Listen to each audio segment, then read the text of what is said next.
തിലകവും ചാർത്തി. ഒരു കാര്യം പറയട്ടെ, പറയടാ. റിമ്മി ആന്റീനെ കാണുമ്പോ എനിക്ക് നല്ലോണം സന്തോഷായി. അതെന്താ കാര്യം മോളെ? അപ്പൊ ഞങ്ങളൊന്നും നല്ല സന്തോഷമില്ലേ? ഒന്നുമില്ല, അങ്ങനെ പുറത്തുനിന്ന് പറഞ്ഞ് പഠിപ്പിച്ചായിരുന്നു. അങ്ങനെ പറഞ്ഞതാ. ഞാൻ കണ്ടു ഡീഡി, ഞാൻ കണ്ടു ഉച്ചക്ക് റിമി അവിടെ നിന്നോണ്ട് മോടെ അമ്മയുടെ അടുത്ത് പറയുന്നു, ഇങ്ങനെ പറയണേ വരുമ്പോഴത്തേക്ക്. കേട്ടില്ലല്ലേ, ഞാൻ പറഞ്ഞു കൊടുക്കും. കണ്ടിരുന്നെന്ന് കൊച്ചു സത്യം പറഞ്ഞു. അങ്ങനെ പറഞ്ഞു അങ്ങനെ ഞാൻ വെറുതെ പറ്റിച്ചതാ.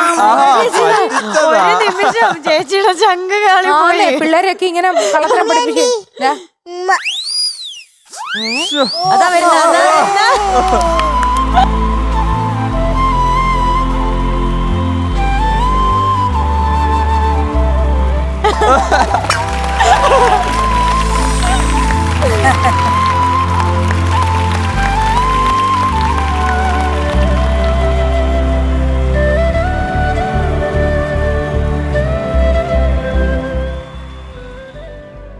പിള്ളേർക്കൊക്കെ ഞാൻ പറഞ്ഞില്ലേ, അല്ല ചേച്ചിയെ മതി. അല്ല ഇത് ഇതിന്റെ ഒരു സംഭവമാണ്, മനസ്സിലായോ?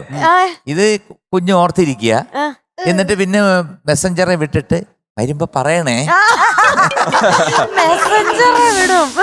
ഇനി അടുത്ത തവണ വരുമ്പോ പറയാൻ പോകുന്നത്, റിമി ചേച്ചി, എനിക്ക് റിമി ചേച്ചിയുടെ മൂക്കുത്തി ഒരുപാട് ഇഷ്ടപ്പെട്ടു.